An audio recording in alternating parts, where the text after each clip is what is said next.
சோதரிக்கிறோம் அன்பின் தகப்பனே. இந்த அருமையான ஆசீர்வதிக்கப்பட்ட இந்த மனமகிழ்ச்சி நாளுக்காய் நன்றி செலுத்துகிறோம் ஆண்டுவே. இந்த நாளில் கூட ஆண்டுவே ஆராதனைக்காயுடைய சமூகத்தில் வந்திருக்கிறோம் ஆண்டுவே.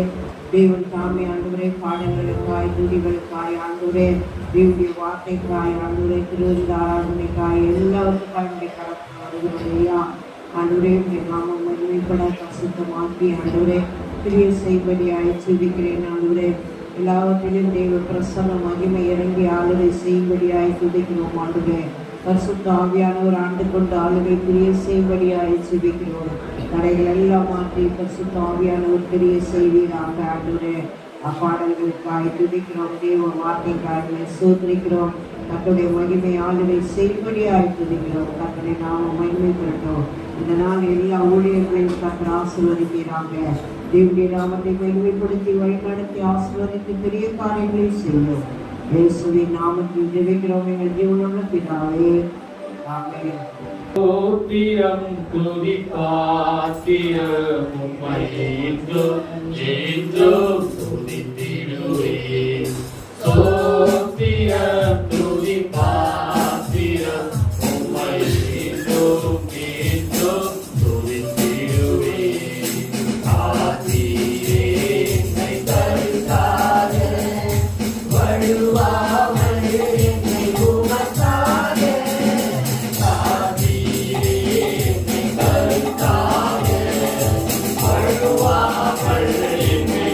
Allah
திறனாரே தினமும் மூடி காத்தீரே தேவாரீரும் திறனாரே தினமும் மூடி காத்தீரே தீரல்லாரும் மறைவினிலே தீரல்லாரும் மறைவினிலே தேனியந்தன் தயமாலே தோத்திரம் துதி பாத்திரா உமையேண்டும் ஏண்டும் துதித்திடுவே தோத்திரம் துதி பாத்திரா உமையேண்டும் ஏண்டும் துதித்திடுவே அல்லேலூயா பாவுனிலே துதியே துதியே துதித்திடுவே அல்லேலூயா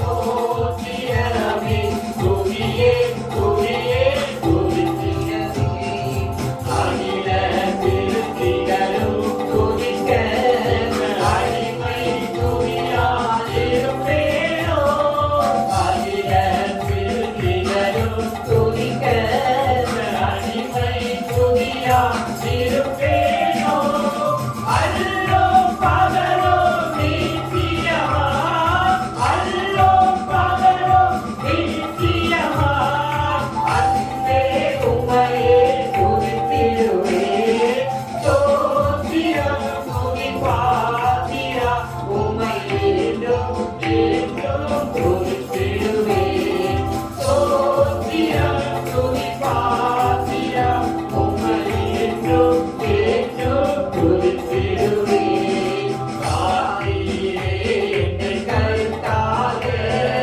வருவார்கள் என்னை உமக்காக காத்தீரே என்னை கருத்தாக வருவார்கள் என்னை உமக்காக எழுத்தீர் என்னையும் உமக்காக எழுத்தீர் என்னையும் உமக்காக கொடுத்தீர் உமையும் எனக்காக தோத்திரம் துதி பாத்திரா உமையேண்டும் வேண்டும் துதித்திடுவே தோத்திரம் துதி பாத்திரா உமையேண்டும் வேண்டும் துதித்திடுவே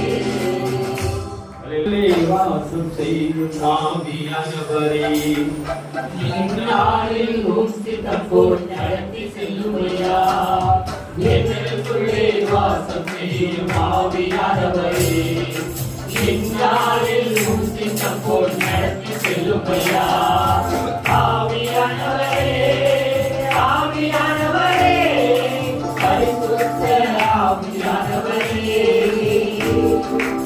ஆவியானவரே ஆவியானவரே பரிசுத்த ஆவியானவரே எங்களுக்குள்ளே வாசம் செய்யும் ஆவியானவரே இந்நாளில் உச்சித்தம் போல் நடத்தி செல்லுமையா எங்களுக்குள்ளே வாசம் செய்யும் ஆவியானவரே இந்நாளில் உச்சித்தம் போல் நடத்தி செல்லுமையா எப்படி நான் ஜெபிக்க வேண்டும் எதற்காக ஜெபிக்க வேண்டும் கற்றுத்தாரும் ஆவியானவரே எப்படி நான் ஜெபிக்க வேண்டும் எதற்காக ஜெபிக்க வேண்டும் கற்றுத்தாரும் ஆவியானவரே வேத வசனம் புரிந்து கொண்டு விளக்கங்களை அறிந்திட வெளிச்சத்தாரும் ஆவியானவரே வேத வசனம் புரிந்து கொண்டு விளக்கங்களை அறிந்திட வெளிச்சத்தாரும் ஆவியானவரே ஆவியானவரே ஆவியானவரே பரிசுத்த ஆவியானவரே ஆவியானவரே ஆவியானவரே பரிசுத்த ஆவியானவரே எங்களுக்குள்ளே வாசம் செய்யும் ஆவியானவரே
செய்யும் ஆவியானவரே இந்நாளில் உம்மிடம் போல் நடத்தி செல்லுமையா எங்களுக்குள்ளே வாசம் செய்யும் ஆவியானவரே இந்நாளில் உம்மிடம் போல் நடத்தி செல்லுமையா எங்கு செல்ல வேண்டும் என்ன சொல்ல வேண்டும் வழி நடத்தும் ஆவியானவரே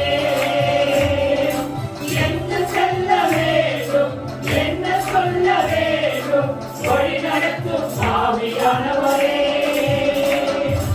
உம் விருப்பம் இல்லாத இடங்களுக்கு செல்லாமல் தடுத்து நிறுத்தும் ஆவியானவரே உம் விருப்பம் இல்லாத இடங்களுக்கு செல்லாமல் தடுத்து நிறுத்தும் ஆவியானவரே ஆவியானவரே ஆவியானவரே பரிசுத்த ஆவியானவரே ஆவியானவரே ஆவியானவரே பரிசுத்த ஆவியானவரே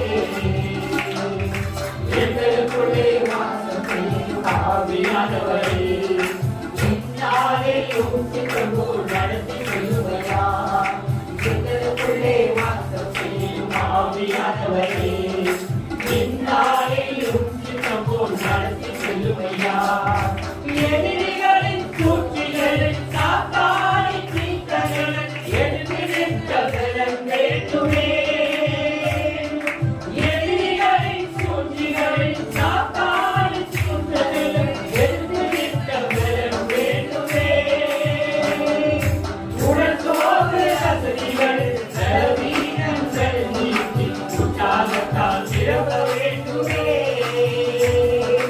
உடல் சோர்வு அசதிகள் பலவீனங்கள் நீக்கி உற்சாகத்தால் நிரப்ப வேண்டுமே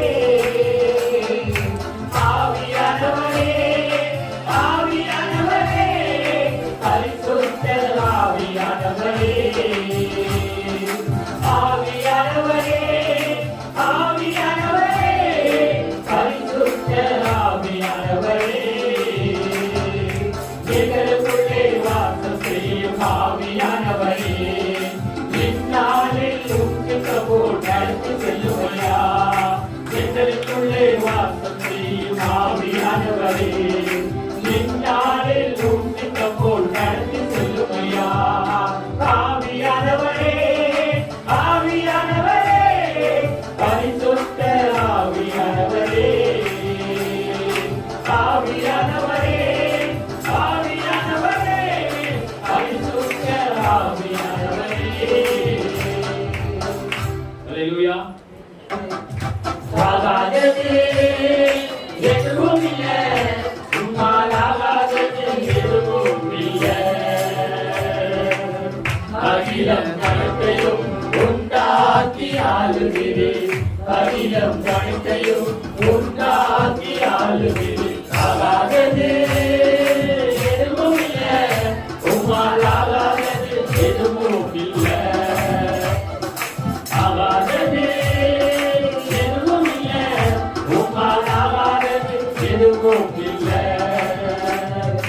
அலங்கார வாசலிலே அலங்கோல உணவதற்கு நடந்தானே இயேசு நாமத்தில் அலங்கார வாசலிலே அலங்கோல உணவதற்கு நடந்தானே இயேசு நாமத்தில் உம்மாலாவோ எல்லாமாவோ உம்மாலாவோ எல்லாமாவோ ஆகாதது எதுவும் இல்லை உம்மால் ஆகாதது எதுவும் இல்லை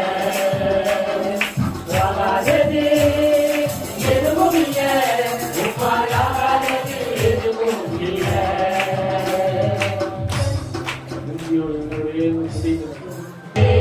தூயாரே தூயவரே உமது புகழை நான் பாடுவேன் பாரு எனக்கு வேறென்ன வேண்டும் உயிருள்ளவரை புகழ் பாடு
என்னுள்ளம் தேவன் தான் பொங்கி வழியுதே. என்னை ரட்சித்தார் நான் ஆடிப்பாடுவே. எவரும் அறியாய் என்னுள்ளம் பொங்குதே. என்னுள்ளம் பொங்கி பொங்கி பொங்கி பொங்கி வழியுதே. ஜீவிக்கிறார் என்று ஜீவிக்கிறார். என்னுள்ளத்தில் அவர் ஜீவிக்கிறார். துன்பத்தில் எங்கள் துணையவரே. என்றென்றும் ஜீவிக்கிறார். சதையுண்டே, உண்டே, அற்புதவல்லவர் இயேசுவே. ரட்சகர், ரட்சகர், சதையுண்டே, உண்டே, அற்புதவல்லவர். அதை தோற்றின ரட்சகியா. ஒழிந்திடும் வல்லமை, உன்னதத்தின் வல்லமை. ஆவியின் வல்லமை, அக்கினியின் வல்லமை. ஒழிந்திடும் வல்லமை, உன்னதத்தின் வல்லமை. ஆவியின் வல்லமை, அக்கினியின் வல்லமை. அதை ஆளும் ஆவியே, தூயாயே ஆவியே. அதை ஆளும் ஆவியே, தூயாயே ஆவியே. நிறமடைய உள்ளம் நிரம்ப நிரம்பி வாழும். நிறமடைய உள்ளம் நிரம்ப நிரம்பி வாழும். நிறமடைய உள்ளம் நிரம்ப நிரம்பி வாழும். சந்தோஷம் பொங்குதே, சந்தோஷம் பொங்குதே, சந்தோஷம் எங்கே பொங்குதே.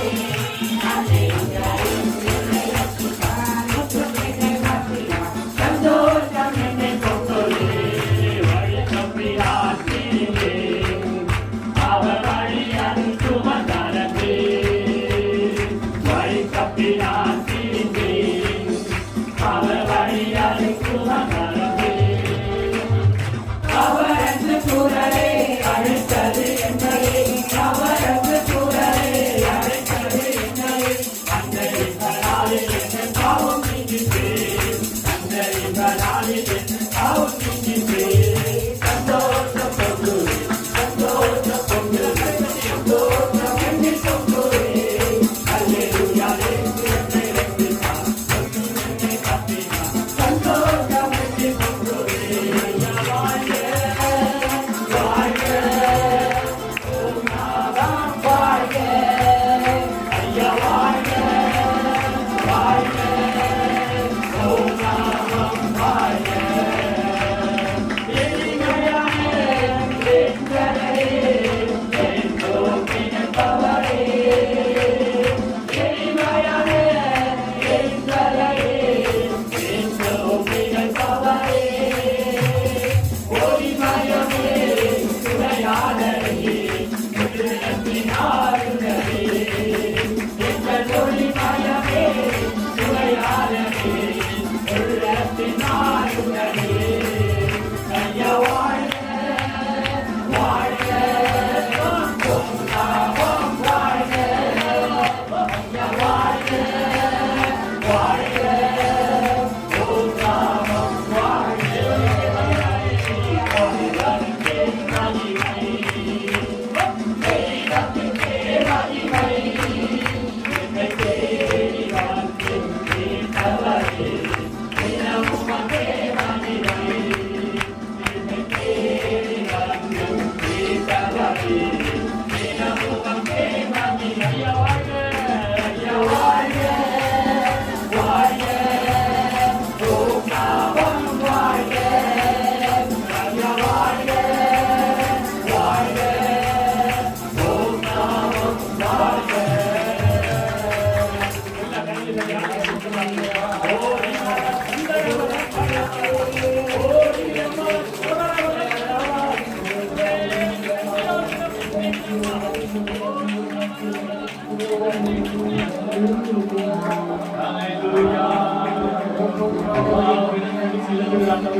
வாழ வைக்க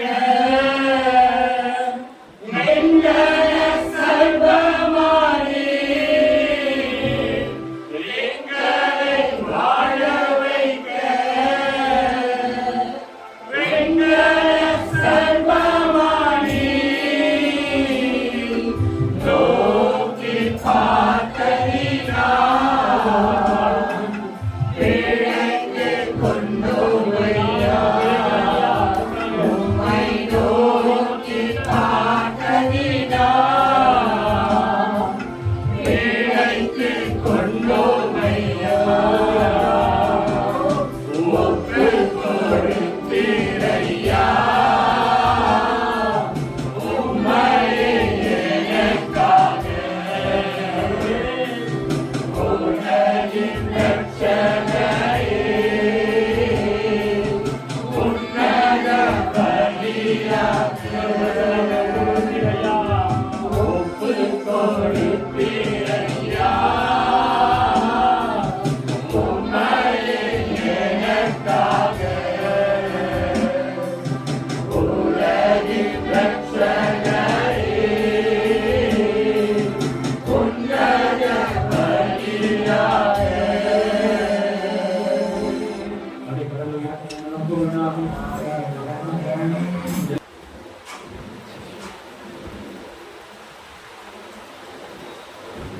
தேவனுடைய வார்த்தையை நேராக கடந்து போகலாம்.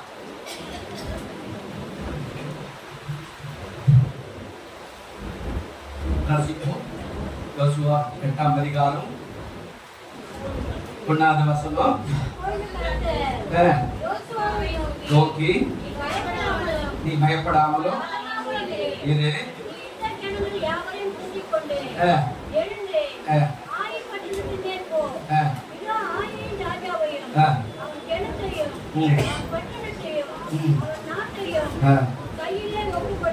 ஹல்லேலூயா. இந்த சப்ஜெக்ட் வந்து கொஞ்சம் பெருசு, நான் இப்ப அதுக்குள்ள போதும். ஆனா ஆண்டவர் சொல்றாரு, நீங்க பயப்படாமலும் கலங்காமலும் இரு. இப்ப நான் போன 1ஆம் தேதி கூட இதை சொல்லும் போது சொன்னேன், நல்ல கவனிங்க. யோசுவாவை நோக்கி அப்படின்னாருல்ல, அந்த யோசுவாவை எடுத்துருங்க. இந்த யோசுவாவை எடுத்துட்டு உங்க பேர் அது மேல வச்சு வாசித்து பாருங்க. கர்த்தர் யோசுவாவை நோக்கி அப்படின்னாருல்ல, அந்த அந்த அந்த யோசுவாவை எடுத்துருங்க. அங்க உங்க பேரை போட்டு கொஞ்சம் வாசித்து பாருங்க. இல்லைங்க, யோசுவாவை நோக்கினாரு. இப்ப நான் அதுக்கு மாதிரி காட்டுறேன், பெரிய வசனமா இருக்கு, அது உள்ள போவேன். கர்த்தர் யோசுவாவை நோக்கி அப்படின்னாருல்ல, எனக்கு கொஞ்சம் மாற்றி போடுங்க. கர்த்தர் என்னை நோக்கி, ஹல்லேலூயா. அப்படி இல்லைன்னா அப்படி சொல்றது, கர்த்தர் இன்பநாதனை நோக்கி அப்படின்னா என்னதானே உங்க பேர் போட்டு பாருங்க.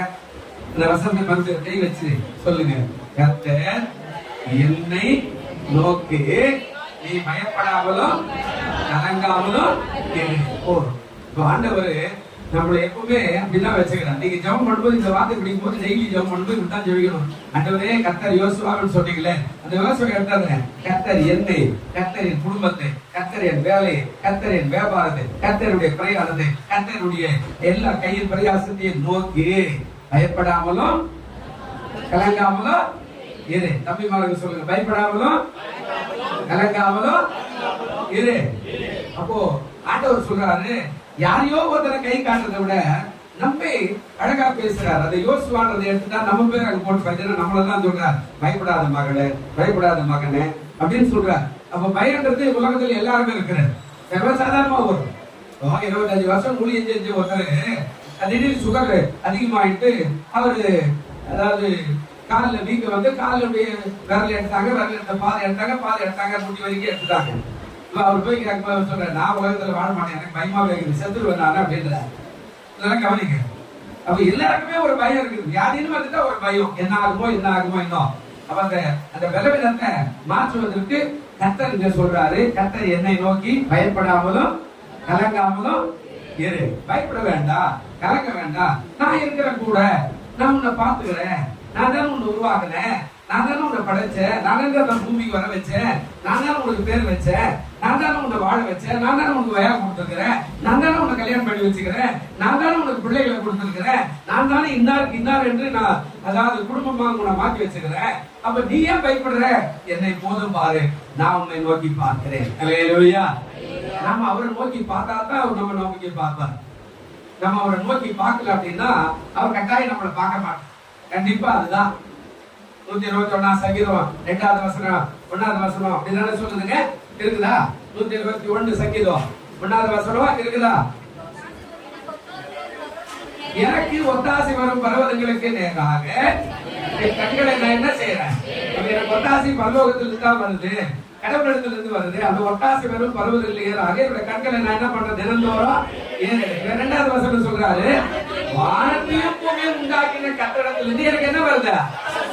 ஹல்லேலூயா.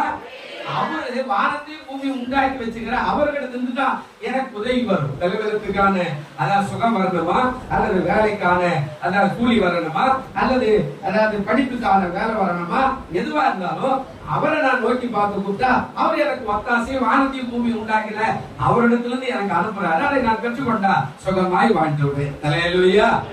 நாம அவரை நோக்கி பார்த்தா அவர் நம்மளை நோக்கி பார்ப்பார். நம்ம அவரை நோக்கவே மாட்டோம். எப்ப பார்த்தாலும் உலகத்தையே பேசிட்டு இருப்போம். பைபிள் எடுத்து வாசிக்க மாட்டோம், ஜெபம் பண்ண மாட்டோம், வீட்டுல ஆராதனைக்கு வர மாட்டோம், எப்ப பார்த்தாலும் வேலைன்றோம். வேலையை கொடுத்தவரே நம்ம ஆண்டவர் தானே. ஹல்லேலூயா. அந்த வேலையை கொஞ்சம் சத்துல எடுத்துட்டாருன்னா நம்ம நீங்க போவீங்க. நிறைய பேர் ஏன் சர்ச்சைக்கு வரலன்னா குழந்தை தூங்குது பாஸ்டர், எடுப்பும் மனசே வரல.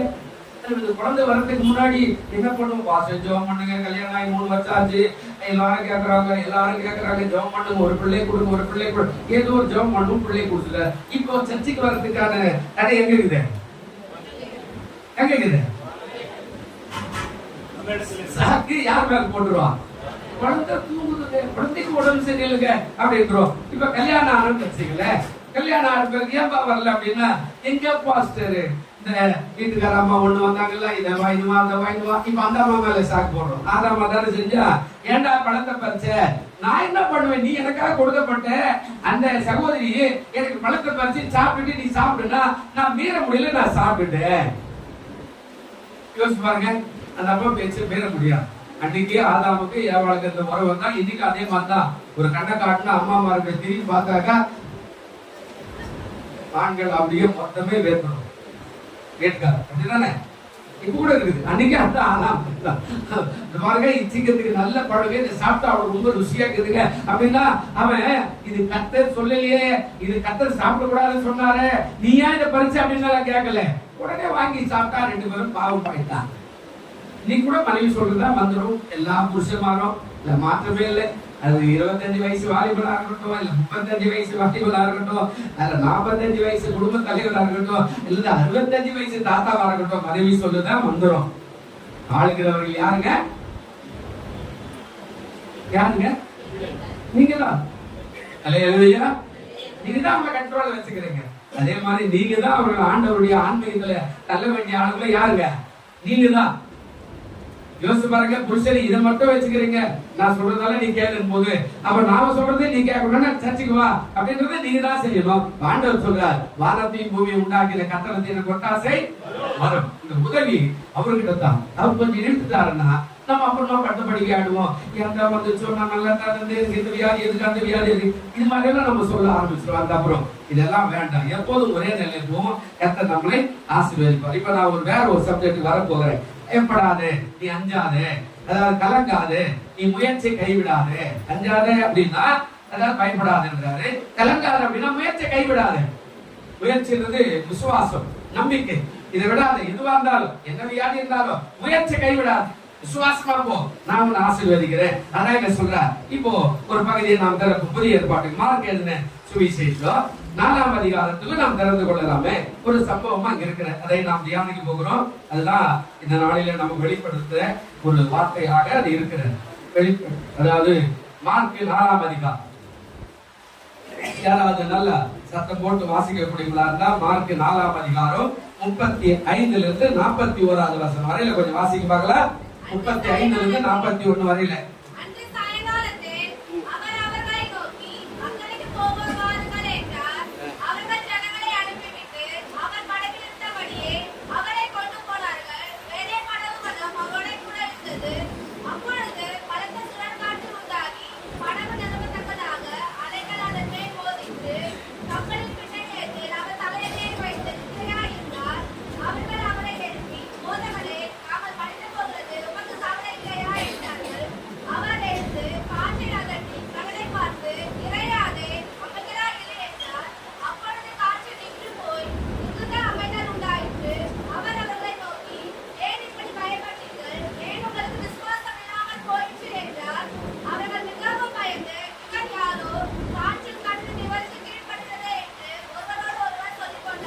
அல்லேலூயா.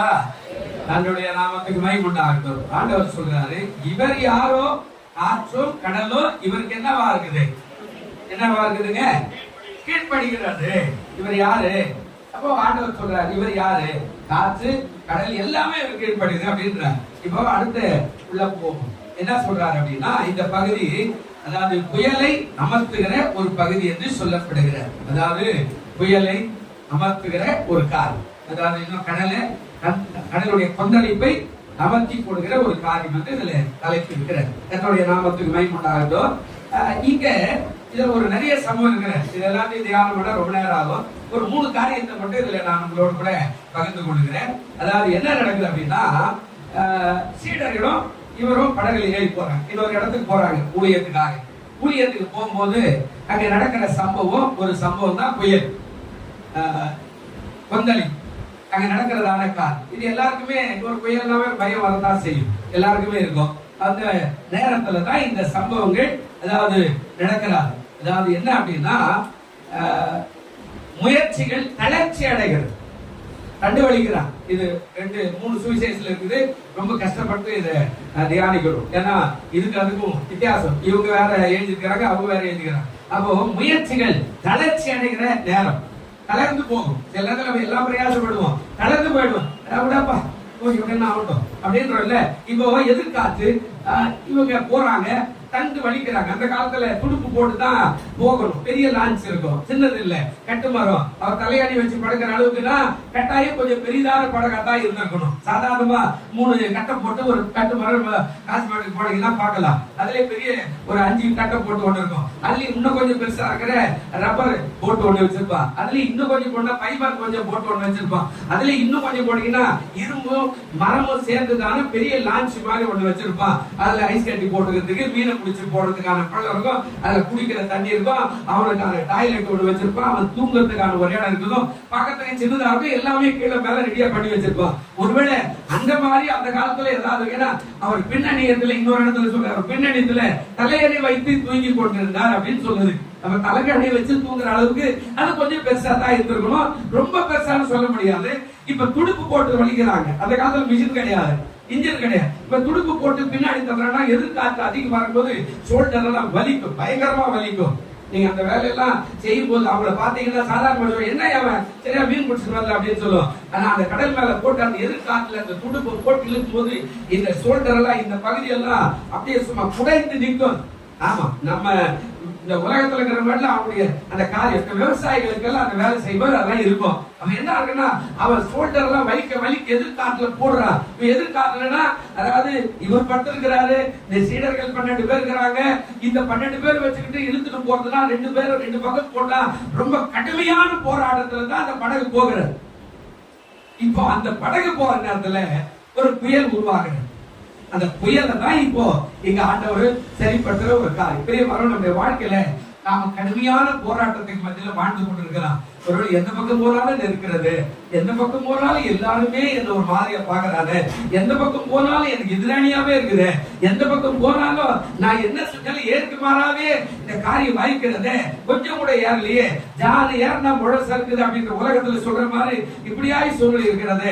அந்த முயற்சிகள் தளர்ச்சி அடைகிற நேரத்துல நீ கவலைப்படாமல் ஆண்டவரை நோக்கி பார்ப்பாயானா ஆண்டவர் உன்னை பார்த்து சொல்லுவார், யோசுவாவே நீ பயப்படாத, கலங்காத, நான் உன்னோடு இருக்கிறேன். அல்லேலூயா.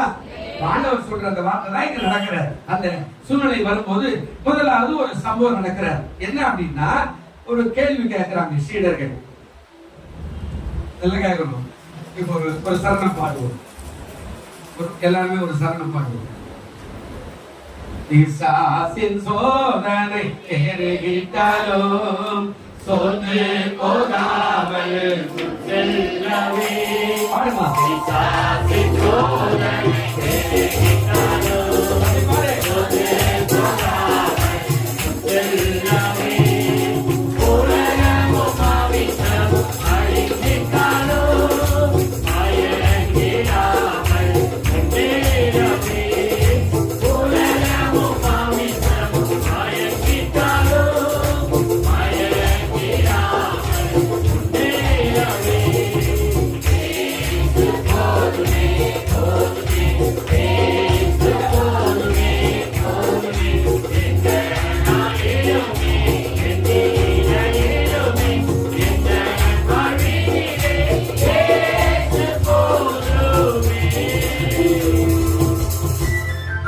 பண்ணாங்க?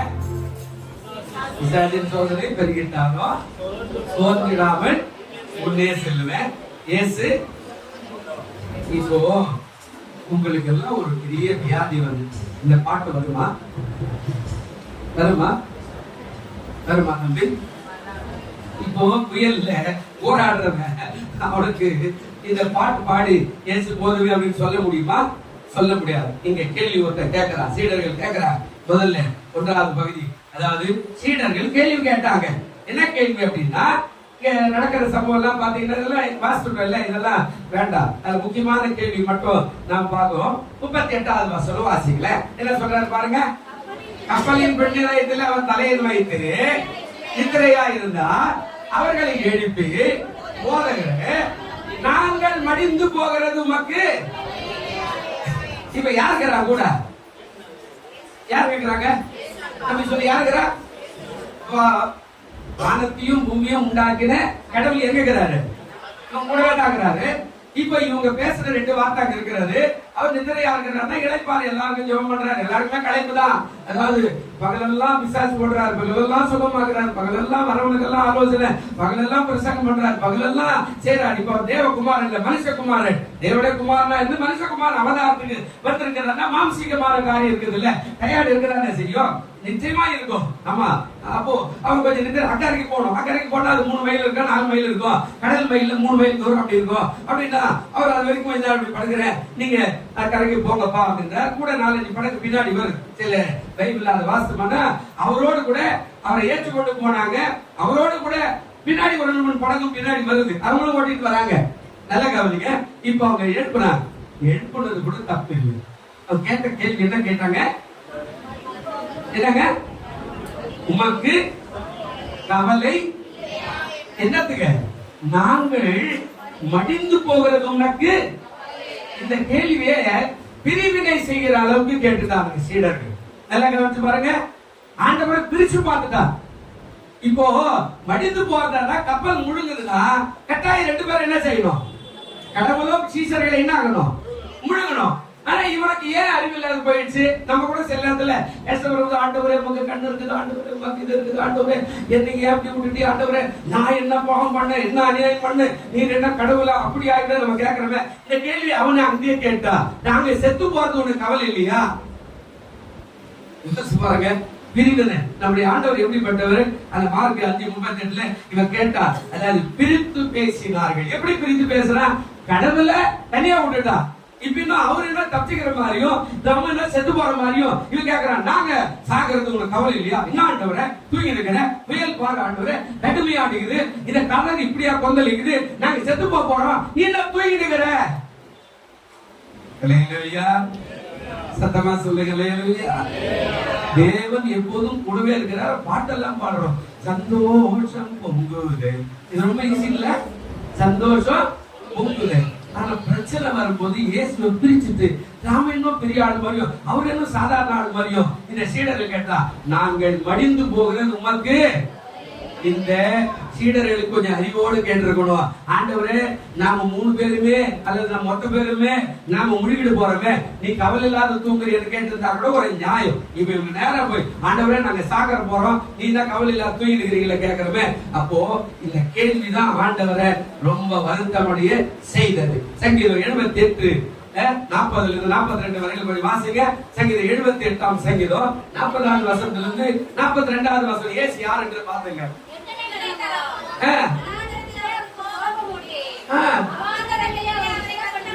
எத்தனையோ தரம் வனாந்தரத்தில் அவருக்கு என்ன பண்ணாங்க? இதுக்கு நீங்களும் நானும் ஆண்டவர் எப்போதும் கோபம் போட்டுருவாரு. கர்த்தர் எவ்வளோ நன்மைகளை நமக்கு செய்யறாரு.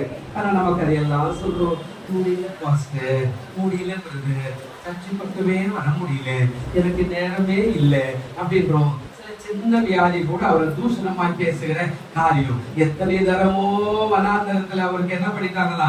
கோபம் மூட்டி அவாந்திர வழியில அவர் என்ன பண்ணாங்களாங்க?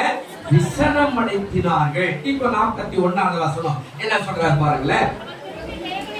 என்ன பண்றாங்க? அவர் திரும்பி அவர்கள் என்ன பண்ணாங்க? தேவனை பரீட்சை பார்த்து இஸ்ரவேலின் பரிசுத்தரை என்ன பண்ணாங்க? எப்ப பார்த்தாலும் குறை பேசுறோம். ஆண்டவர் என்ன செஞ்சார், ஆண்டவர் என்ன கொடுத்தாரு, ஆண்டவர் அப்படி ஆகும், ஆண்டவர் இப்படி ஆகும், அவர் எங்க இருக்கிறாரு அப்படி என்ற மாதிரியே நாம பரீட்சை பார்த்துக்கிட்டே இருக்கிறோம். ஆனா நம்ம எல்லாவற்றிலும் பூரணமான கிருபை அவர் தான் கொடுத்திருக்கிறார். அல்லேலூயா. அவர் அவ்வளவு பெரிய நல்ல தேவன். இப்ப 42வது வசனம் என்ன சொல்றாரு பாருங்களேன். அவருடைய கரத்தையும் அவர் தங்களை சத்துருக்கு மீட்ட விலக்கி மீட்ட நாளையும் நன்றி இல்லாமல் போயிட்டாங்க. அல்லேலூயா. நீங்களும் நானும் நன்றி இல்லாதவர்களா இருக்கணும். நமக்கு நன்றி உணர்வு இருந்தா ஒரு நாள் நாம தூங்க மாட்டோம். ஆண்டவரை தேடி ஆலயத்துக்கு ஓடோடி வருவோம். கர்த்தர் எவ்வளவு பெரிய காரியங்களை செய்தார். நான் எப்படி தூங்குவேன்?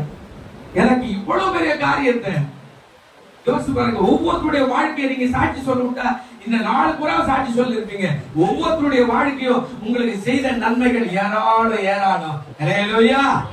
ஆனா அதை எப்பவுமே மறந்துடுவோம். சில நேரத்துல ஆண்டவர் என்ன பண்ணாரு, ஆண்டவர் என்ன கொடுத்தாரு, இதையே பேசிட்டு இருப்போம். இன்னும் ஒரு படி மேல போய் ஆண்டவருக்கே ஆலோசனை சொல்ற மாதிரி லோத்து சொன்னாங்க, ஆண்டவரே நான் அங்கே போக முடியாது, அது ரொம்ப தூரமா இருக்கிறது, இது சின்ன ஊராகுது, நான் உன இங்க போயிட்டுமா அப்படின்ற மாதிரி கேள்வி எல்லாம் கேட்கிற மாதிரி கடவுளுக்கே ஆலோசனை சொல்ற கல்யாணம் சொல்லும். ஆண்டவருக்கு தெரியாதா பாஸ்டர், ஆண்டவர் ஏன் என் வாழ்க்கை இப்படி வச்சுட்டாரு, ஏன் இப்படியே பண்ணிட்டாரு அப்படின்னுவோம்.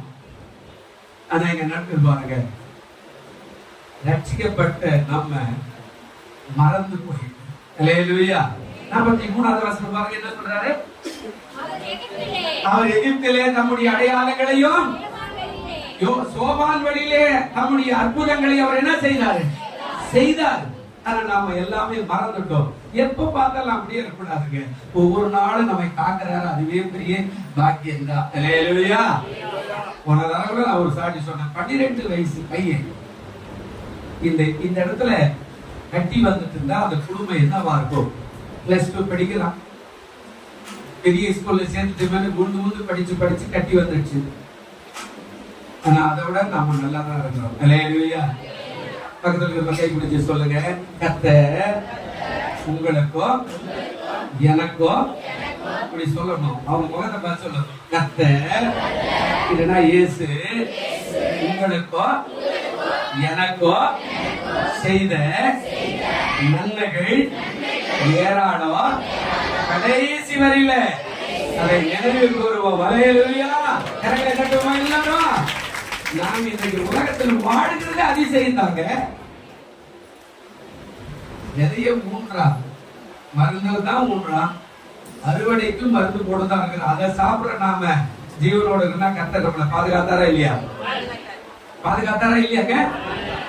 ஆண்டவர் என்ன செஞ்சார், ஆண்டவர் என்ன செஞ்சு இதெல்லாம் கேட்க கூடாது. அந்தந்த காலகட்டத்தில் அதெல்லாம் நடக்குது. பிள்ளை பெத்து எடுக்கிறோம், அந்த பிள்ளை வளருது, பெண் பிள்ளையா இருந்தா அந்த காலகட்டத்துல வயசுக்கு வருது.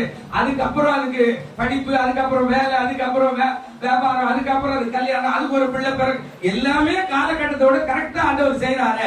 எங்க கைவிடுறாரு? அப்புறமா ஆண்டவர் எங்க செஞ்சார்? ஆண்டவர் இரக்கமில்லாத வாரியா பேசுறாரு. இன்னைக்கு நம்ம தான் நிறைய பேர் பேசுறோம். இப்ப பாருங்க, 1 பேதுரு 5ஆம் அதிகாரம் 7வது வசனம். சீக்கிரம் 1 பேதுரு 5ஆம் அதிகாரம் 7வது வசனம். அவர் எவ்வளவு நல்ல தேவன் பாருங்க. அவர் உங்களை விசாரிக்கிறவர் ஆனபடினாலே உங்கள் கவலைகளை எல்லாம் அவர் மேல என்ன செய்யுங்க. எவ்வளவு அருமையான தேவன். அல்லேலூயா. அவர் நம்ம தினந்தோறும் விசாரிக்கிறாருங்க. நம்ம சாப்பிடுறதுக்கான வழி செய்யறாரு, சாப்பிடுறது ஜீரணம் ஆகிறதுக்கான வழி செய்யறாரு. யோசிச்சு பாருங்களேன், நிறைய பேருக்கு சாப்பாடு இல்ல, நிறைய பேருக்கு சாப்பாடு சாப்பிட முடியல, சாப்பிட்டாலும் ஜீரணம் ஆகல. நீங்க கொஞ்சம் ஜிஹெச் போய் பாருங்க, ஆண்கள் பெண்கள் இன்னும் கூட நிறைய பேருக்கு இங்க புடலை வெட்டி இங்க பெல்ட் போட்டு நிறைய பேருக்கு மோஷன் இதுல போயிருக்கிற காரியம், இன்னும் இந்த பக்கம் யூரின் டீம் வச்சு இதுல யூரின் போற காரியம், ஆயிரக்கணக்கான வியாதியோடு கூட படுத்து எந்த கடவுளாவது காப்பாற்ற மாட்டாருன்னு ஏக்கத்தோடு இருக்கிற ஆட்களை பார்க்கலாம். ஆனா நீங்களும் நாளும் ஆரோக்கியமா தலையிலிருந்து கால் வரையில எல்லா உறுப்புகளும் உள்ளுறுப்புகளும் ஆரோக்கியமாய் வைத்த ஒரு ஆண்டவருக்கு ஆராதிக்கிறோம். அல்லேலூயா. ஆனா நன்றி இல்லாத எப்ப பார்த்தாலும் என்ன நாம என்ன செய்தோம் பாருங்க. நாம் அவருக்காக அல்லது ஒரு சபைக்காக என்ன செய்தோம் அதை முதல்ல நாம் ஆராயிடும். நாம் அதை செய்யறது எப்போ ஆண்டவர். சரி, இன்னொரு பகுதி பாருங்க, மத்தேயு 17ஆம் அதிகாரம் 27வது வசனம். அவர் எவ்வளவு நல்ல தேவன் பாருங்க. கூட இருக்கிறவங்களுக்கு சாப்பாடு, கூட இருக்கிறவங்களுக்கு சேர்த்து வரி எல்லாம் கொடுக்கிறார். அதாவது மத்தேயு 17ஆம் அதிகாரம் 27வது வசனம் பாருங்க. நாம் அவர்களுக்கு இடரலாய் இராதபடிக்கு நீ கடலுக்கு போய் தூண்டில் போட்டு முதலாவது அகப்படுகிற மீனை பிடித்து அதனுடைய வாயை கொஞ்சம் திறந்து பாரு, ஒரு வெள்ளி படத்தை காண்பாய், அதை எடுத்து எனக்காக வரி செலுத்தி விட்டு வா. சொன்னார்,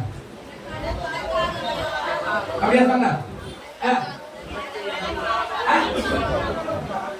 இல்லங்க, நீங்க சொல்லுங்க. அவர் எடுத்து எனக்கு வரி செலுத்தாங்க, என்ன வரி கேட்கறேன் அப்படின்னு ஆண்டவர் சொல்லிட்டு வந்தாரா? என்ன சொன்னார்? எனக்காகவும் என் கூடங்கிற உனக்காகவும் சேர்ந்து, ஹல்லேலூயா, ஒன்று சேர்ந்து நாம் துதிப்போம், சாத்தானை மிதிப்போம், தேசத்தை சுதந்தரிப்போம். ஒன்று சேர்ந்து நாம் துதிப்போம், சாத்தானை மிதிப்போம், தேசத்தை சுதந்தரிப்போம். நம் இயேசு நல்லவர், ஒரு போதும் கைவிடா, ஒரு நாளும் இலகிடா. ஹல்லேலூயா. வரிப்பணத்தை உனக்கும் எனக்கும் சேர்த்து செலுத்துன்னு சொன்ன ஆண்டவரை இவனுக்கு அவ்வளவு சீக்கிரம் நன்றி மறந்து, ஆண்டவரே நாங்கள் சாகிறது உனக்கு. இன்னைக்கு நம்ம கஷ்டத்துல நாம இப்படிதான் நிறைய பேசுறதை மறந்து விடுங்க பிரியமான தேவ பிள்ளைகளே. அவர் நம்மோடு எப்போதும் நல்லவராய் இருக்கிறார். ஹல்லேலூயா. எப்ப அவரை கரத்தை பிடிச்சுமோ அந்த வரைக்கும் இன்னும் கரத்தை பிடிச்சுக்கிட்டே இருக்கிறாரு. ஆனா நீ எப்ப விட்டுட்டா அவர் விட்டுவார், அவ்வளவுதான்.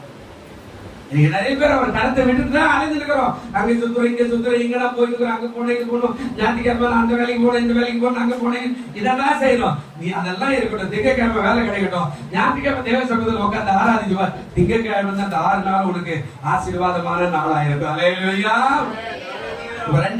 இரண்டாவது பகுதி. முதல் பகுதி சீடர்கள் கேட்டாங்க. இரண்டாவது பகுதி நடந்த ஒரு காரியம் என்ன? ஒரு அற்புதத்தை ஆண்டவர் செய்கிறார். வாசிங்க. அதாவது 5:39 வசனம் சொல்றார். மார்க் 5:39. சீக்கிரம். அவர் எழுந்து முதல்ல என்ன பண்ணாருங்க? காற்றை அதற்றி கடலை பார்த்து இறையாதே என்றார், அமைதலாய் இரு என்றார். அப்பொழுது காற்று நின்று போய் மிகுந்த அமைதல் உண்டாயிற்று. இப்போ ஒரு அற்புதம், ஒரு மிராக்கல் நடக்குது. என்ன அப்படின்னா, அவர் அற்புதம் நடத்தினார். எப்படி நடத்தினார்? நல்லா கவனிக்கணும். இது பிசாசுடைய செயல். ஹல்லேலூயா. இப்போ இயேசு படகுல உட்கார்ந்துக்கிறாருன்னா கடல் கொந்தளிக்குமா? யோசிச்சு பாருங்க. வானத்தையும் பூமியை உண்டாக்கின கர்த்தர் அவர் தான். கடலையும் சமுத்திரத்தையும் உலகத்தில் இருக்கிற மலைகளை உண்டாக்கின கர்த்தர் அவர் தான்.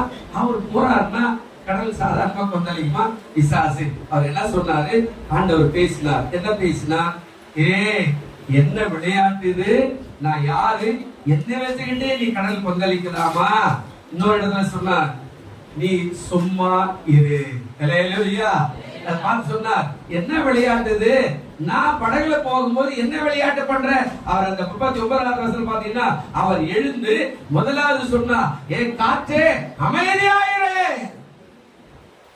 ஒரு வார்த்தை சொன்னா உனக்கு விரோதமாய் எழுதுகிறார் சாரை சத்துடைய கிரிகளையும் ஆண்டவர் அமைதிப்படுத்த முடியும். ஹல்லேலூயா.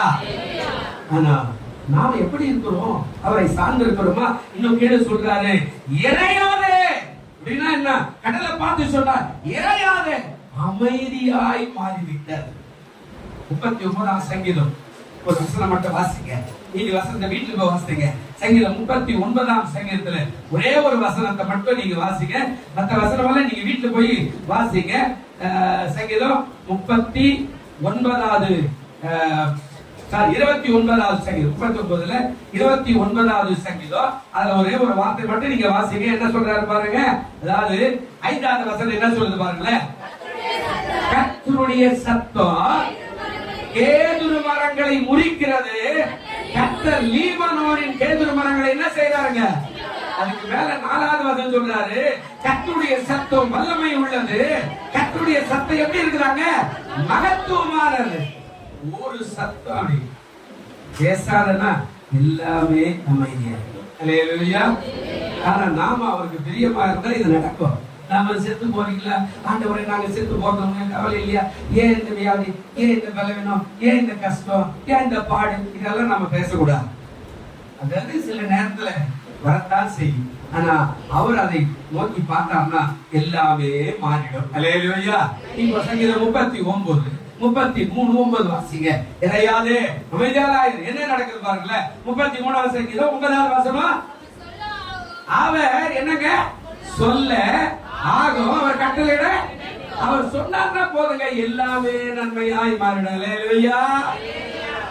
அவர் சொன்னா போதுங்க, அவர் கட்டளையிட்டா போதும், எல்லாமே நமக்கு விரோதமா இருக்கிறதெல்லாம் ஸ்டாப் பண்ணிடுவார் ஆண்டவர். ஆனா நாம அவருக்கு நன்றி. இந்த சீடர்கள் மாதிரி பிரித்தெல்லாம் பேசக்கூடாது. கூடவே இருக்கிறான், அற்புதத்தை பாக்குறான், கூடவே இருக்கிறான், சாப்பிடுறான், கூடவே மீதி கூட நிறைய தலைமையில எடுத்துன்னு போறான். இன்னொரு இடத்துல கூடவே இருக்கிறான், 12 கூட எடுத்துக்கிட்டு தலைமையில நடக்கிறான். இன்னொரு இடத்துல போறான், ஆண்டவர் சொல்றாரு அற்புதங்களை பாருன்றா, அற்புதம் நடக்குது. பிசாசு போய் நீங்களே ஓடுங்கன்னா இவனுக்கு போய் பிசாசு போடுறாங்க. நீங்க போய் அற்புதம் செய்யணும், கை வச்சு ஜெபம் பண்ணா அவனுக்கு இருக்கிற வியாதி எல்லாம் மாறுது. இவ்வளவு அற்புதத்தையும் கண்டுட்டு இப்போ சின்ன கடல் வந்தளிச்சா உடனே ஆண்டவரே நாங்க சாகிறதுல கவலை இல்லையா? அல்லேலூயா. தேவன் எப்போதும் நல்லவர், அற்புதங்களை செய்கிறார். வாசிங்க சங்கீதம் 65 சங்கீதம் 7வது வசனம். சீக்கிரம் அடுத்த 3வது பகுதி போட்டு முடிச்சாரு. 65 சங்கீதம் 7வது வசனம் என்ன சொல்றாரு பாருங்க. சமுத்திரத்தின் மும்முரத்தையும் அவருடைய அலைகளின் இரைச்சலையும் ஜனங்களின் அமலையும் அமர்த்துகிறார். அல்லேலூயா. எல்லாத்தையும் அமர்த்தக்கூடிய சக்தி அவருக்கு தான் இருக்குது. அல்லேலூயா. அவர்கிட்ட சக்தி இல்லாத ஒண்ணு இல்ல. இவங்க நினைக்கிற மாதிரி எல்லாம் அவர் ஒண்ணு சாதாரண ஆள் இல்ல. ஆனா எல்லாத்தையும் பாக்குறான். பார்த்துட்டே இந்த கேள்வி எல்லாம் கேட்க கூடாது. அவர் எல்லாத்தையும் மாற்றுகிறவர். அதே சங்கீதம் பாருங்க 89வது சங்கீதம் 9வது வசனம் வாசிங்க. 89வது சங்கீதம் 9வது வசனம். அவர் என்ன சொல்றாருங்க? சமுத்திரத்தின் பெருமையை ஆளுகிறவர், அதன் அலைகள் எழும்பும் போது அவைகளை என்ன செய்யறாரா? அடங்க பண்ணுகிறவர். அப்ப நமக்கு விரோதமா எழும்புறங்கள ஒரு குறிப்பிட்ட கால வழியில அப்படியே இருந்தா கூட அமர்த்தி போடுகிற ஆண்டவராய் அவர் இருக்கிறார். அல்லேலூயா. அப்போ அப்பேற்பட்டவரை வச்சுக்கிட்டு தான் இவன் நாங்க செத்து போறதோட கவலை இல்லையா? நீங்க அந்த மாதிரி வார்த்தை எல்லாம் கேட்காது. அது சிலுவையில் அறைய வாரி ஆண்டவர் அவர் ஒண்ணு கைவிட மாட்டார். விளைவின்றது எல்லாருக்குமே வரும். என்ன கூட விலை விதிப்போம். ஆமா, நான் ஒரு 2 நாள் மீட்டிங் போய் வந்தேன். அங்க கொடுத்த சாப்பாடு எனக்கு செட் ஆகல. நம்ம வீட்டுல இருக்கிற மாதிரி நான் பட்டியா கூட இருப்பேன். நான் என்ன சாப்பிடுவேன்னு எனக்கு மட்டும் தான் தெரியும். சில இடத்துல இந்த ஹோட்டல் சரியில்லைன்னா அந்த ஹோட்டலை பத்தி எனக்கு தெரியும். காலையில் டிஃபன் போனா நானும் 35-40 வருஷமா ஹோட்டல்ல தான் காலையில் சாப்பிட்டுக்கிறேன். எனக்கு இந்த ஹோட்டல் இட்லி சரியா இருக்கும் இல்லைன்னா இருக்காது அப்படின்னு எனக்கு நல்லா தெரியும். நான் மீட்டிங் போற இடத்துல எனக்கு கொடுத்த சாப்பாடு செட் ஆகல. இப்ப கூட நான் வைத்த வேலையை தான் பேசிருக்கேன். காலையில இருந்து ஒரு 3-4 நேரம் வைத்தாலும் போயிடுச்சு. ஓடி வந்திருக்கிறேன் மேலே எங்கேயுமா. நான் காலையில் 5 மணிக்கு வந்துட்டு திருப்பி 3-4 நேரம் போய் மேலேயும் கிளைமா இறங்கி போய் வந்துருக்கிறேன். நல்ல கவனிங்க, பலவீனம் கட்டாயம் வரும். நம்முடைய ஆகாரம், நம்முடைய வாழ்க்கை முறை மாறும்போது கண்டிப்பாய் வரும். அதுல மாற்றமே இல்லை. கூட வயிறு வலிக்குது, இதுக்காக ஆண்டவரே கை விட்டியா? அப்படியெல்லாம் கிடையாது. நம்முடைய ஆகாரம் நமக்கு ஒத்து வரல, அதனால கைவிடலாம் விட மாட்டார். நம்முடைய செய்கை நமக்கு ஒத்து வரல, நம்ம வியாதி வருது. ஆனா நாம என்ன பண்றோம்? நிறைய பேர் எப்ப பார்த்தாலும் அவருக்கு வர சொல்லுவோம். ஆண்டவர் சரியில்லை அப்படின்னா, சபை சரியில்லை அப்படின்னா, மாஸ்டர் சரியில்லை அப்படின்னா, விசுவாசி சரியில்லை அப்படி இல்லைன்னா அந்த இடமே சரியில்லை. இப்படி எல்லாம் நம்ம திருப்பி போட்டுருந்தா அவர் மேல இருந்து ஒண்ணு அரேஞ்ச் செய்ய மாட்டார். அமைதியா பார்த்துட்டா இந்த கடலை அடர்த்துகிற தேவன். அப்பேற்பட்ட ஆண்டவரை தான் நீ நானும் ஆராதிக்கிறோம். அல்லேலூயா. பவர் ஆஃப் மேன் அப்படின்னுவாங்க. அவர் எல்லாத்தையும் கையில வச்சுக்கிற தேவகுமாரன் மேல. அவர் கீழே வரும்போது எல்லாத்தையும் வாங்கிட்டு வந்த மனுஷகுமாரன் கீழே. அல்லேலூயா. அவர் மேல சங்கீதம் நீதிமொழிகள் 8ஆம் அதிகாரம் வீட்டுல போய் நீங்க வாசிங்கன்னா, அவர் தேவனுடைய சமூகத்துல நித்தம் செல்ல பிள்ளையா இருந்தார் என்று வேதத்துல சொல்லப்படுகிறார். அவர் பிதாவுக்கு செல்ல பிள்ளையா இயேசு இருந்தாரா? அவதார புருஷனா வரும்போது அந்த அதிகாரத்துல எல்லாம் கீழே பெற்றுக்கிட்டு வரார். வரும்போது எல்லாத்தையுமே யாருக்கு என்னென்ன தேவை இருக்குதோ அதெல்லாம் கொடுப்பதற்கான அதிகாரத்தை கொண்டு வர. பாவத்தை மன்னிக்கணுமா அந்த அதிகாரம் இருக்கிறார். சமுத்திரத்தை அடக்கணுமா அந்த அதிகாரம் இருக்கிறார். இவருடைய வியாதியை மாற்றணுமா அந்த அதிகாரம் இருக்கிற. இந்த காது கேட்காத காது கொடுக்கணுமா அந்த அதிகாரம் இருக்கிற. அதை பெற்றுக்கிட்டு தான் அவர் கீழே வரார். சும்மா நானும் வந்த காந்தி கணக்குல அப்படியே வந்துட்டு சோத்திரம், ஆமா அப்படியா சோத்திரம், நீ ஹாஸ்பிட்டலுக்கு போ சோத்திரம், நீ எங்கேயாவது போய் வைத்தியம் பார்த்துக்கோ அப்படியெல்லாம் சொல்ல வரல. நாம் ஆண்டவர் எப்படி வச்சிருக்கிறோம்?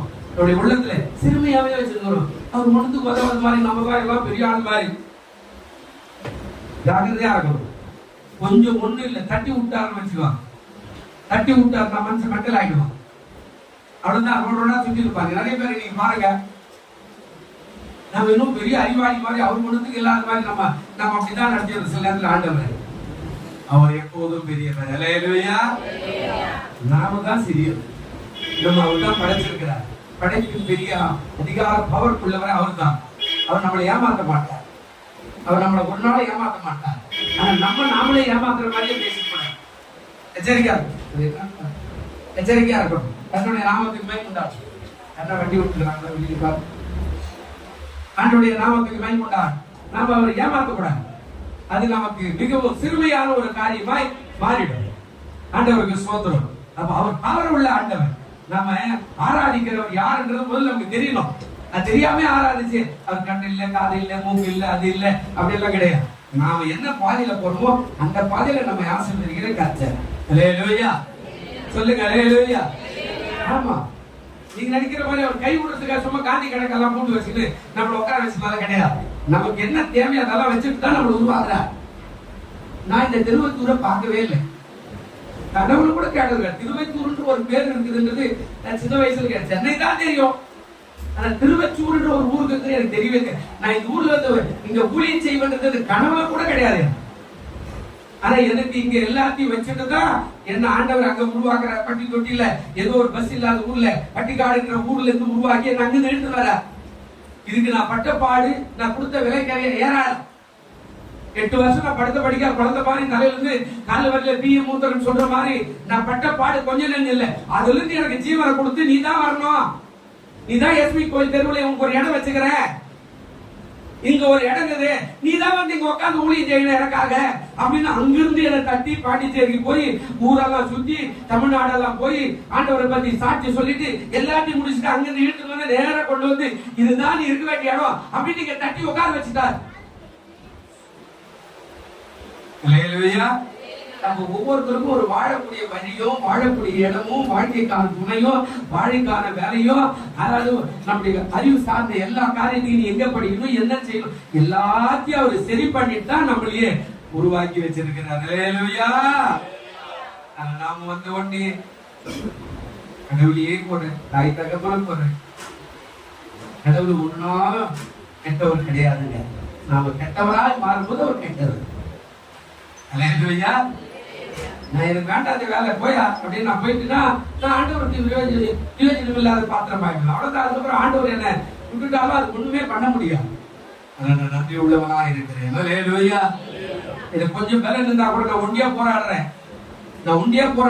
ஏன் ஆண்டவருடைய ஊழியத்தை செய்ய எனக்கு அந்த தீவிரம் கொடுத்தாருல, அவருக்கு நான் செய்ய வேண்டிய வேலை அவ்வளவுதான். அவன் உனக்கு குடும்பத்தை கொடுத்துருக்கிறார், மனைவி கொடுத்துக்கிறாரு, புருஷனை கொடுத்துக்கிறார், பிள்ளைகளை கொடுத்துக்கிறார், வேலை கொடுத்துக்கிறார். நீ எவ்வளவோ ஆண்டவருக்கு நல்லவரா இருக்கணும். அல்லேலூயா. எவ்வளவோ நல்லவரா இருக்கணும். கடைசி எப்போ பார்த்தாலும் அவர் செலவில் அங்கேயே இருக்கக்கூடாது. சீசர்கள் தான் செய்தார். 3வது பகுதி உள்ள போவோம் பாருங்க. 3வது பகுதி. இப்ப இயேசுவுடைய கேள்வி, சீடர்கள் கேள்வி கேட்டாங்க. அந்த பதில் அவர் என்ன பண்ணார், அற்புதத்தை செஞ்சிட்டாரு. இப்ப இயேசு ஒரு கேள்வி கேட்கிறார். உங்களை எதையும் பார்த்து கேட்கிற ஒரு கேள்விதான். இந்த கேள்விக்கு நீங்க பதில் சொல்லணும். இப்ப இயேசு என்ன கேட்டாரு, மார்க்கு 5ஆம் அதிகாரம் 40வது வசனம் என்ன கேட்டாருங்க? அவர் அவர்களை நோக்கி ஏன் பயப்பட்டீர்கள், ஏன் உங்களுக்கு விசுவாசம் இல்லாமல் போயிட்டு. இந்த கேள்விக்கான பதிலை இப்ப நீங்க தான் சொல்லணும். அவர் கேட்கிறாரு, ஏன் பயப்பட்டீர்கள், ஏன் கலங்கினீர்கள், ஏன் உங்களுக்கு விசுவாசம் இல்ல, ஏன் முயற்சி கைவிட்டீங்க? இந்த கேள்வி இப்ப கேட்கிறார். இப்ப பதில் சொல்ல வேண்டிய ஆளு நீங்க நான் தான். என்ன சொல்லுவீங்க? இப்ப கேட்கிறார், ஏன் விசுவாசம் இல்ல? நானும் படகுல தானே படுத்திருக்கிறேன், நான் தானே வானத்தையும் பூமியும் உண்டாக்கினேன், கர்த்தர் நான் தானே எல்லாத்தையும் பண்ணிக்கிறேன். உலகத்துல செடிகள் உண்டாகட்டும் சொன்னேன், உலகத்துல மனுஷர்கள் உண்டாகட்டும் சொன்னேன், ஆடு மாடுகள் உண்டாகட்டும் சொன்னேன், தண்ணியை தனியா பிரிச்சு சமுத்திரம் ஒண்ணு வச்சேன், மனுஷனுக்கு பூமியை கொடுத்திருக்கிறேன், மனுஷனுக்கு விதைக்கான விதையை கொடுத்திருக்கிறேன், மனுஷனுக்கான புல் பூண்டுகள் எல்லாத்தையும் கீழே வச்சிருக்கிறேன். அவன் இந்த சாப்பிடணும், இதை சாப்பிடுறேன் பிரிச்சு வச்சுக்கிறேன், இந்த பறவை சாப்பிடணும், இந்த மிருகம் சாப்பிடணும், இதை சாப்பிடக்கூடாது, இப்படிதான் சாப்பிடணும், எல்லாத்தையும் அளந்து உனக்காகத்தானே வச்சுட்டு போனேன். ஏதேன் தோட்டத்தை உருவாக்கி ஆதாம் கிட்ட கொடுத்துட்டு போக சொன்னா எல்லாவற்றையும் ஆண்டு அனுபவித்துக் கொள். நோவா நோவாவுக்கு அடுத்து உலகத்தை அழிச்சிட்டு 2வது முறை நோவா குடும்பம் சொல்ல நீங்கள் உலகத்துல பருகி பெருகி எல்லாத்தையும் ஆண்டு கொள்ளுங்க. 2வது முறை அவர் சொல்றாரு. எல்லாமே நமக்காகத்தானே வச்சுக்கிறாரு. அவர் நம்ம சாகத்தை விரும்புவாரா? அல்லேலூயா சொல்லுங்க. அல்லேலூயா. இப்ப ஒரு கேள்வி கேட்கிறேன், ஏன் பயப்பட்ட? சில நேரத்தில் சமுதாயத்தை நம்ம பார்க்கும்போது அவர்களெல்லாம் விட நாம மேலானவங்க வச்சுக்கணும். சில நேரத்தில் நம்ம சமுதாயத்தை பார்த்தோம்னா அவரோட நம்ம மேலானவங்கப்பா, கர்த்தரை எப்படி வச்சுக்கிறார் கடவுள் அப்படின்னு நம்ம சொல்லணும். அதை நம்ம பார்க்கறதுக்கு தான் சில நேரம். சில நேரத்துல இப்போ அந்த போஸ்ட் ஆஃபீஸ் பின்னாடி ஒரு ஸ்கூல் இருக்குது, அங்க வாக்கிங் போறேன். இந்த வாக்கிங் போகும்போது பார்த்தா நிறைய ஆட்கள் பார்க்கணும். 4 வருஷ கணக்கா 30 வருஷமா நேரம் கிடைக்கும் போதெல்லாம் போயிருப்பேன். அப்ப சில பேரு இந்த கை காலெல்லாம் விழுந்துட்டுல அந்த நடக்கிறத பாப்பா கொஞ்சம் குச்சி மூடிக்கிட்டு நடந்து இருப்பாங்க. கொஞ்ச நாள் பார்த்தா அவங்க கொஞ்சம் கையே குச்சி இல்லாத ஒண்ணு நடந்து இருப்பாங்க. இன்னும் கொஞ்ச நாள் கூட வரவரை இல்லாத ஒண்ணு நடந்து இருப்பாங்க. நீ கூட நான் பாக்குறேன். அவர் ஓ நல்லா தேறிட்டாரு. அந்த முயற்சி விடாத போராடுறாரு. நடந்து ஆகணும் கூட வரவரை இல்ல. பாருங்க, நம்ம கடவுள் கைவிடல. நமக்கு என்னென்ன இருக்குதுன்றது எல்லாம் தெரியும்னா நம்ம கொஞ்சம் செக் பண்ணிக்கணும். நம்ம உடம்பு நம்ம கொஞ்சம் பார்த்துக்கணும். என்ன வியாதி இருக்கு அதுக்கு வைத்தியம் எல்லாம் பண்ணணும். நம்ம அதெல்லாம் எதுவுமே சாப்பிடாது. சாப்பிட்டு மேல ஏறி யாருக்கு கீழே வந்துட்டு கடவுள் மேல பழி போட முடியாது. இப்ப அந்த கேள்வி கேட்கிறேன், ஏன் விசுவாசம் இல்லாமல் போயிட்டது? ஏன் உங்களுக்கு கலக்கம்? அடுத்த கேள்வி கேட்கிறாரு, ஏன் நீங்க முயற்சியை கைவிட்டீங்க? முயற்சின்னு ஒண்ணு இல்ல, போராடணும் இல்ல. யோசிச்சு பாருங்க. அல்லேலூயா சொல்லுங்க. அல்லேலூயா. அந்த முயற்சி பண்ணுகிற கேள்வி ஏசுறாரு, கேட்கிற உன்னை என்னையும். இப்ப இந்த கேள்விக்கு நீ பதில் சொன்னா நீ வெற்றி பெறுகிற ஆளா போயிடுவோம். பரீட்சை ஒண்ணு இல்ல. ஏன் பயந்தீங்க? அழகா கேட்டாரு, உன்னை நடத்துவார், உன்னை போஷிப்பார், உன்னை வெற்றி பெற செய்வார். அதுக்குதானே உனக்கு கூட்டு போறாரு. அக்கறைக்கு போலாம் வாப்பாடு கூட கூட்டு போனா உடனே நம்ம என்ன சொல்லுவோம், இந்த பாஸ்டர் வேலை இல்லப்பா, நம்ம சாவடிக்கு தான் வேலை அப்படின்னா பாஸ்டருக்கு என்ன மரியாதை இருக்கும்? ஆண்டவர் கேட்கிற, ஏன்னா இப்படி பேசுறீங்க பிரிச்சு? நீ முழுகினா நானும் முழுக போறேன். அதான் பக்தன் இப்படி பண்ணார். கலங்காதே கர்த்தர் உன்னை கைவிட மாட்டார். கலங்காதே கர்த்தர் உன்னை கைவிட மாட்டார். காலமெல்லாம் உடனிருந்து கரம் பிடித்து நடத்தி செல்வார். காலமெல்லாம் உடனிருந்து கரம் பிடித்து நடத்தி செல்வார். கண்ணீரெல்லாம் துடைப்பார், உன் கண்ணீரெல்லாம் துடைப்பார். உன்னை கண்மணி தொட்டாற்றிடுவார். உன்னை கண்மணி தொட்டாற்றிடுவார். கலங்காதே கர்த்தர் உன்னை கைவிட மாட்டார். இந்த கேள்விக்கு பதில் இவன் சரியா இருந்திருந்தா சரியா பதில் சொல்லிப்பான். ஏசாயா தீர்க்கதரிசன புஸ்தகம் 43:2-3 வாசி முடிச்சிடுறேன். முடிஞ்சு போச்சு 10 மணி. ஏசாயா 43ஆம் அதிகாரம் 2வது வசனம். நீ தண்ணீரில் கடக்குன்னா நான் கூட இருக்கிறேன். நீ ஆறுகளை கடக்கும் போது அவைகள் உண்மையில குறைவதில்லை. நீ அக்கினியில நடக்கும் போது வேகாது இருப்பாய். அக்கினி சுவாலை உன் பேரில் என்ன செய்யாது.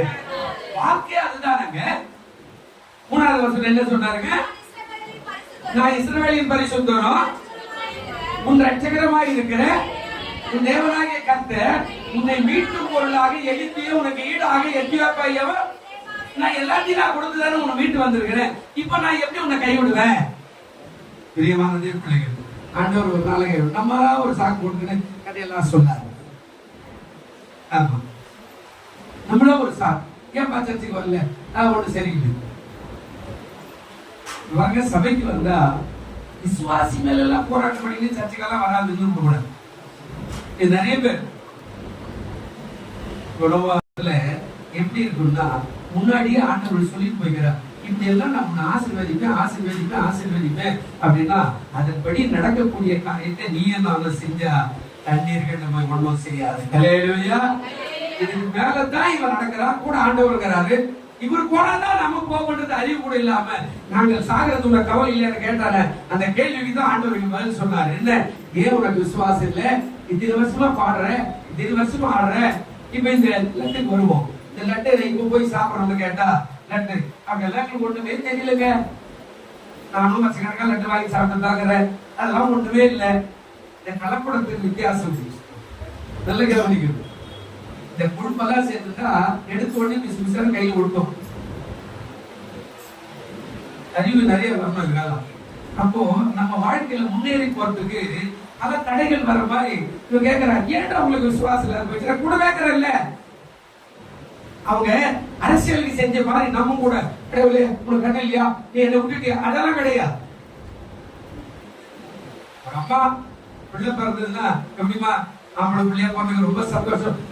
என்னத்தை கொடுத்துட்டாரு கடவுளு, ஏன் ஆம்பளை பிள்ளைதார கொடுத்தாரு, ஆபரேஷன் பண்ண வச்சுட்டாரு. எங்க ஆபரேஷன் பண்ணா என்ன, நார்மல் வந்தாங்கன்னா நம்ம வீட்டுக்கு ஒரு வாரிசு வந்துச்சா இல்லையாங்க? வந்ததா இல்லையாங்க? இதுக்கு சந்தோஷப்பட்டு லட்டு கொடுக்கணுமா இல்லையாங்க? கொடுக்கணுமா இல்லையாங்க? மூஞ்சத்திற்கு என்ன கொடுத்தாரு ஆண்டவரு? இப்ப அந்த பிள்ளை தான் சம்பாதிச்சு 30,000 சம்பளம் கொடுக்குறாரு. என்னத்துக்குடா ஒரு சம்பளம் தேவையில்ல, உங்க அம்மாவுக்கு ஆபரேஷன் பண்ணிட்டாங்க, அதெல்லாம் இந்த தமிழ் தூக்கி மேல் போடா. சொல்லுமா, சொல்லுமாங்க, நீங்க சொல்லுமா. கருவேடு வித்தாங்க காசு, காசு தாங்க. கருவேடு வித்தாங்க காசு. என்னைக்கு நன்றியோடு கூட இருக்கணும் நாம். ஹல்லேலூயா. எல்லாத்துக்கும் எதுக்கு சொன்ன, ஆந்திரக்காரன் நமக்கு நன்றியா இருக்கணும் தமிழ்நாட்டுக்காரனுக்கு. ஏன்னா நம்ம தான் நிறைய காணிக்கையை செலுத்தணும். திருப்பதி போற அந்த 85% தமிழ்நாட்டுக்காரன் தான். அத்தனை நடிகர்கள் தான் ஆதி காலத்துல தமிழ்நாட்டுல தான் சினிமாவே இருந்தான். இங்கதான் படைச்சான். பெரிய பெரிய டைரக்டர் சொல்றவங்க இங்கதான் ஏவிய மாதிரி வந்து ஸ்டுடியோ, இந்த ஊர்ல ஸ்டுடியோல தான் முன்னேறி போனா. இன்னைக்கு போனோம்னா நாங்கள் யார் தெரியுமான்னு கேள்வி எல்லாம் கேட்கக்கூடாது. இப்போ நம்ம ஆண்டவரு நம்ம உருவாக்குனா நீ என்ன கடவுள் அப்படின்னு கேட்க கூடாது. கர்த்தர் எப்போது நல்லவர் தான். ஹல்லேலூயா. நம்ம எழுந்திருக்கலாம். யாத்திராகமம் 16வது வசனம் வாசிங்க. யாத்திராகமம் 14ஆம் அதிகாரம் 16வது வசனம் இருக்குதா பாருங்க. ஆண்டவர் சொல்றார், யாத்திராகமம் 14ஆம் அதிகாரம் 16, உன்னுடைய கோலை ஓங்கி உன்னுடைய கையை சமுத்திரத்தின் மேல நீட்டு சமுத்திரத்தை பிளந்து விடு, அப்போது இஸ்ரவேல் புத்திரர் சமுத்திரத்தின் நடுவாக வெட்டாந்தரையிலே நடந்து போவார்கள். இதுதான் கீவேர்ட். இப்ப ஆண்டவரை குறை சொல்றதை விட்டுட்டு உன் கையில என்ன ஆகுதோ அதை செய்.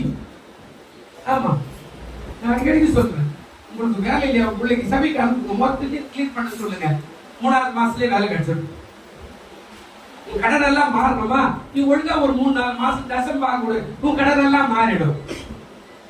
ஆனா அதை மட்டும் நான் கொடுக்க மாட்டேன். கடல் நல்ல மாதிரி எப்படி வரும்? எங்க விதைச்சாதான் அறுவடையே வரும். விதைக்கெல்லாம் எப்படி வரும்? ஏங்க நான் விவசாயிங்க, எனக்கு தெரியும். நீ எவ்வளவு விதைக்கிறியோ அதுக்கு மாதிரி 10 மடங்கு அறுவடை வரும். ஆனா நீ விதைக்க மாட்டேன்ற, எப்படி வரும்? நீ விதைக்கணும். பல காரியம் காசுக்கு மட்டும் சொல்லல, நீ ஜெபிச்சா உன் பிள்ளை கட்டாயம் தான் பண்ணுங்க. அப்பதான் விதை. நீ தான் ஜெபம். ஆண்டவர் சொல்றாரு, நீ விசுவாசியா கொடுத்து நீ உன் வீட்டாரும் ரட்சிக்கப்பட்டா நீ தானே விசுவாசிக்கணும், நீ தானே சபைக்கு வரணும், நீ தானே ஜெபிக்கணும், நீ தானே ஆராதிக்கணும், நீ தானே கர்த்தருக்கு அது கொடுக்கணும், நீ தானே வேதத்தை வாசிக்கணும், நீ தானே விதையே தூங்கி இருந்தா அவர் எப்படி முளைக்கும்? ஹல்லேலூயா. சொல்லுங்க, விதை என்ன பண்ணுதுங்க? தூங்கி இருந்தா எப்படி முளைக்கும்? வளர்ந்து எப்படி வரும்? அப்போ நீதான் விதை, உன் குடும்பத்துக்கு நீதான் விதை, உன் மனைவிக்கு நீதான் விதை, உன் குடும்பத்துடைய பிள்ளைகளுக்கு நீதான் விதை. நீ தூங்க கூடாது, எழுந்துக்கணும், வேத வாசிக்கணும், ஆராதிக்கணும். அப்போ உன் வழியில உன் பிள்ளைகள் தானாவே வருவாங்க. ஹல்லேலூயா. ஆண்டவர் சொல்றா, கையை நீட்டுறா. ஏன்டா என்ன கூப்பிட்டு? அப்போ விசுவாசம் கையில இருக்குது. அவன் சீடர்கள் எழுந்து, காத்து என் ஆண்டவராகிய இயேசுவோட கூட நான் சுமந்து போகிறேன், இயேசுவின் நாமத்துல கட்டுகிற நீ அமைதியாயிரும் சொல்லியிருந்தா அந்த கடல் அமைதியாயிட்டு இருக்கு. ஹல்லேலூயா. இவன் அவதையும் செய்யல. ஏசுனார் போய் ஆண்டவரே காத்தடிக்குதுன்னு சொல்லல. நான் கேக்குறான், நீ யாரோ நான் யாரோ மாதிரி நாங்க சாகத்து உங்க கவலை இல்லையா? வீட்டுல கூட நிறைய குடும்பத்துல சண்டை வந்தா நான் சாகத்தான் போறேன், மனைவியும் சொல்ல புருஷன்னு சொல்லுவோம். 2 பேரும் மாத்தி மாத்தி சொல்லுவாங்க. நான் செத்தாதான் அந்த ஊரு உருப்படும், நான் செத்தாதான் நீ உருப்படுவ, நான் செத்தாதான் அந்த பிள்ளை. இந்த கேள்வி எல்லாம் பேசாதீங்க. இது பேசினா ஒரு நாளைக்கு நடந்துடும். பைபிள் சத்தியத்தை சொல்றேன், நான் ஒண்ணு என் கதையை சொல்லல. அப்படி சொல்லாத, விசுவாசமா கையை நீட்டினார். அவன் நீட்டின உடனே விளந்தது கடலை. இஸ்ரவேல் புத்திரர் வெட்டாந்தரையில அவர் நடந்து அக்கறைக்கு போனார். விசுவாசத்தோட கை நீட்டி கட்டளை எல்லாமே நன்மையாய் மாறும். ஆண்டவர் சொல்றார், நீ பயப்படாமலும் இந்த வசனத்தை நீ வச்சுக்கணும். பயப்படாது, கலங்காது. ஆண்டவர் உன்னை ஆசீர்வதிக்கும். அவர் வல்லவராய் நல்லவராய் இருக்கிறார். ஹல்லேலூயா. எழுந்திருப்போம். பயப்படாதே நீ மனமே. இந்த பாட்டு பாடுங்க. தினமே பயப்படாதே நீ மனமே.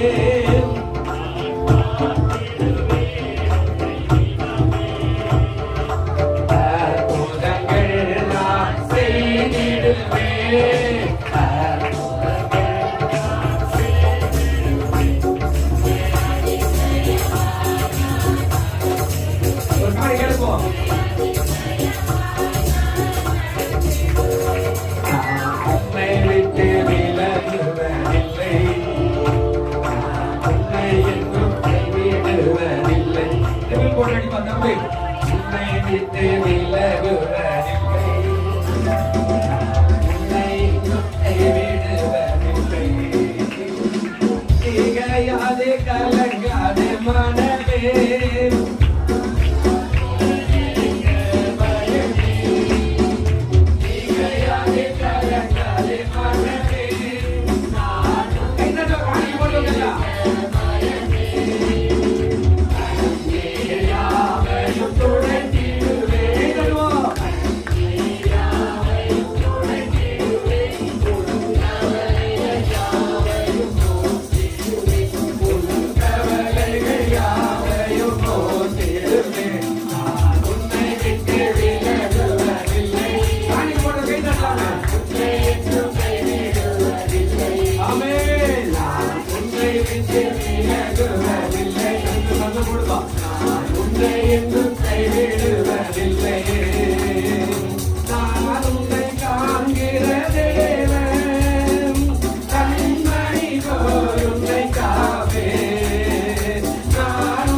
ஆண்டவரே, ஏன் நீங்கள் கலங்கினீர்கள், ஏன் நீங்கள் பயப்பட்டீர்கள் என்று சொன்ன வார்த்தையின்படி இவர்கள் தன்னுடைய நாமத்தை பிடித்துக் கொள்ள கேள்வி கேட்காமல் நீ பெரிய தேவன் என்று அறிந்து விசுவாசிகள். இயேசுவின் நாமத்தில் வேண்டிக் கொள்கிறோம் நல்ல பிதாவே, ஆமென்.